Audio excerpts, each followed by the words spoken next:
Of all the many different Ubisoft franchises, one of my favourites has to be Watchdogs.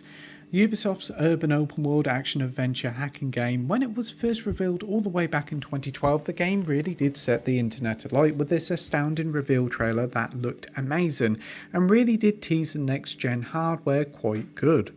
But alas, when the game eventually released in spring 2014, it turned out that Ubisoft drastically exaggerated the graphics and many did felt disappointed. But bar the graphical downgrade, I highly enjoyed the game. Yes, it was a typical open world 101 game, but the hacking mechanics was incredibly fun, and yeah, I kinda actually enjoyed the story. It was a good game. Then 2 years later we received a sequel with Watch Dogs 2, which did a complete 180, changing the leading character and going for a more comical vibe, and for the most part it did work, though I still preferred the original setup. As for the game, it moved everything to sunny San Francisco, and it was a lovely open world to explore, and the game did double down on its hacking mechanics to make for an impressive sequel. But now after 4 years, we're finally getting the third game in the series with Watch Dogs Legion, a very ambitious title that aims to make nearly every NPC playable. Let's see how they did, shall we? Let's start off with the story. Set in a near-futuristic dystopian London, the city suffers a massive attack blamed on the hacker group DedSec, so the government brings in a private military group called Albion that sets up checkpoints all over the city, and tries to keep law and order. DedSec has been framed and public opinion on the group is at an all-time low, and the group is pretty much done for. But it's up to random people off the streets to become members of DedSec to try and clear the DedSec name, right the wrongs of Albion, and ultimately bring an uprising for London. The story is a pretty decent one. It takes elements from the series Black Mirror, offering some cool dystopian future. The game tackles different subjects like government, Brexit, and Big Brother watching your every move. It does have fun with it, offering some decent narrative turns, but it does feel like the game doesn't reach its true potential with the story. As for the leading protagonist, it's heavily advertised that there isn't one main character, as you can play as pretty much anyone off the street. The previous game just had one leading character with Aiden or Marcus, and while some folks weren't keen on them, I actually didn't mind them, and I do feel with the lack of one constant leading main playable character, I feel less invested in the story, as many of these recruitable characters are expendable. Maybe if we could create our own character or have one main playable character and the ability to swap between other members of DedSec, then maybe it would have worked better. Again, as I said, the game's biggest and most heavily advertised feature is the ability to play as nearly any one of the endless NPCs that wander around the city of London. After the short tutorial mission, you can then pick a random NPC to join your cause, and this character is the one you'll be playing as for the time being. Anytime you can decide to recruit a person to your team, you just go up to him, have a quick conversation, then a mission will pop up. This normally sees you going to deliver a vehicle, kill a certain person, or hack something. It's pretty basic stuff, but after you complete the mission, the person will join DedSec and then you can play as them. Recruiting different characters is heavily encouraged as each NPC has their own unique abilities. For example, if we recruit a workman, we have access to a nail gun, a personal drone, and uniform access to work sites. It's a cool idea that Ubisoft really goes to town on. We can recruit doctors and Albion officers, which again allows you to go into restricted areas. There's a good amount of variety in the many different NPCs you meet. All you do is highlight the character and it gives you the typical Watch Dogs info like their job and a little bit about the person, but now you'll have what perks, abilities and weapons you'll have if you recruit them. As there's no gun shops in the game, you have to check out the various NPCs to gain access to weapons. Some characters have their own personal vehicles as well, which can be called upon at any time. At the end of the day, all these characters all play the same. They just have some special skills or access to certain weapons and the like to make missions easier. There's even some joke traits to some characters, like some characters can be instantly recognised by the public, or I did come across this one dude who could just die randomly, which was an odd one. But for me, once I started recruiting folks, I found a hitman, or should I say a hit woman, that had a pretty powerful assault gun and a sidearm, as well as some cool John Wick style takedowns, and once I unlocked her, I kept with her and stuck with her for most of the game. This is when the recruiting feature kinda got a bit stale. Once you have the characters you need for certain situations, like access to restricted areas and weapons and helpful perks, you don't really need any more.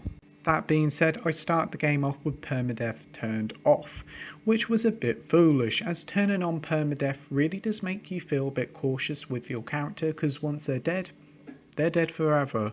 When permadeath is turned off, the characters just end up being in hospital if they get downed, and you have to wait a little while until they become available again. So when you play the game, turn on permadeath, and to be fair, the game isn't that difficult, so it shouldn't be that much of a problem. If you played the previous games in the series, then you'll have a good idea on how Legion plays. It's your typical open world action game, but with the added ability to hack pretty much anything around you. The series' defining hacking ability is still as much fun as it was when the series first started in 2014. Hacking cameras to survey areas is great, hacking people's phones or opening doors still have their charms. Cars again can be hacked, and it's quite funny to see how enemies react to cars driving on their own. We have a few new tricks that we can hack parcel drones, and then you can sit on top of them and ride around London, which is cool.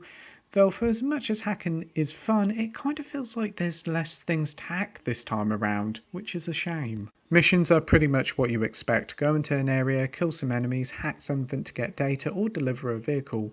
It's basic and a bit repetitive, but it is a lot of fun to play. The shooting is pretty decent. There seems to be a pretty helpful lock-on system here that helps target your enemies easier.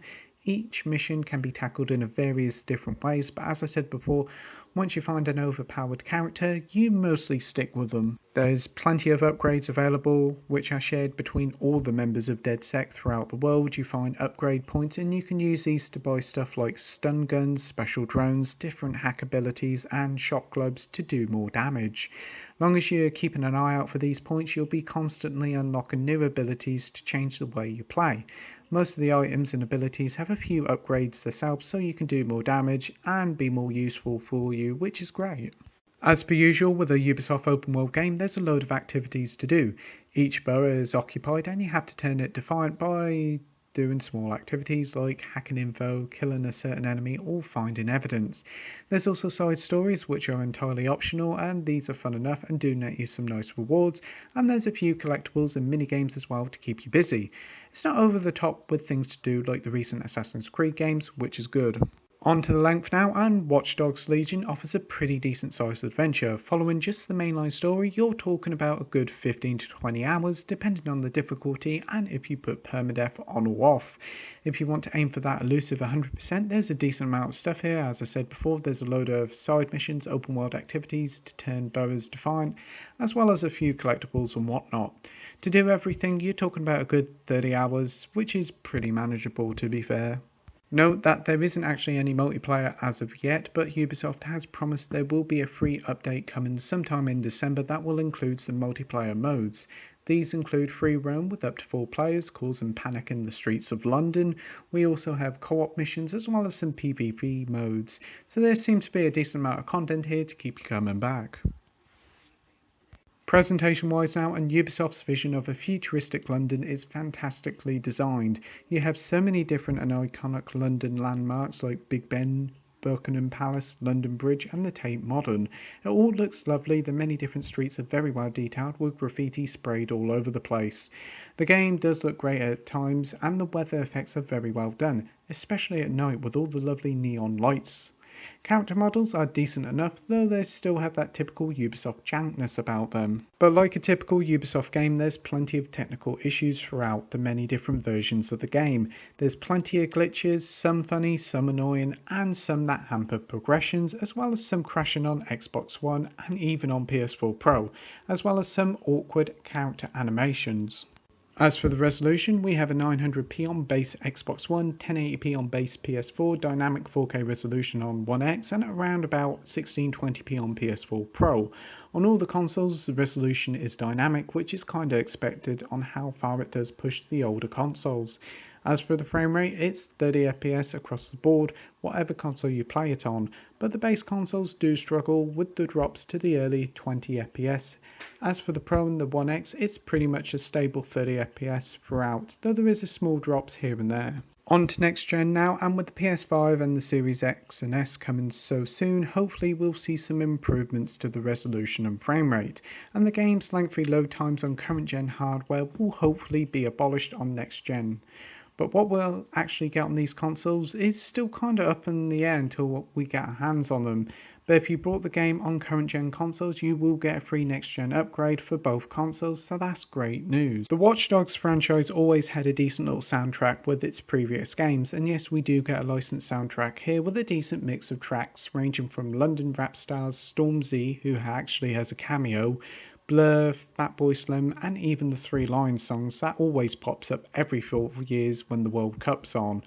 There's also some classical music here as well if that's a thing you're into. It's just a shame that there isn't no London Calling from Clash or older songs from the 80s, but it does do an okay job of showcasing the diverse music of London. What I am disappointed is the lack of a music app to play the soundtrack whilst walking around. It was a feature in the previous 2 Watch Dogs games, but alas here all you can do is hear the soundtracks in cars or pubs, which is a shame. Conclusion time now on Watch Dogs Legion is a brave new step forward for the franchise that for the most part does work. Playing and recruiting anybody off the street is an incredibly cool idea and does work, but a lack of a single playable protagonist does make me feel less invested in the story and characters. Ubisoft's recreation of a near futuristic London looks great, and the same fun Watch Dogs gameplay still has its charms, even though it is a bit repetitive, and also it is a shame that there's so many technical issues at launch. So with that, I'm giving Watch Dogs Legion a 7.5 out of 10 with the title of good. As always, thank you for watching my review. I hope you enjoyed it. If you could like and subscribe, that would be brilliant, and as always, until next time, happy gaming. Bye.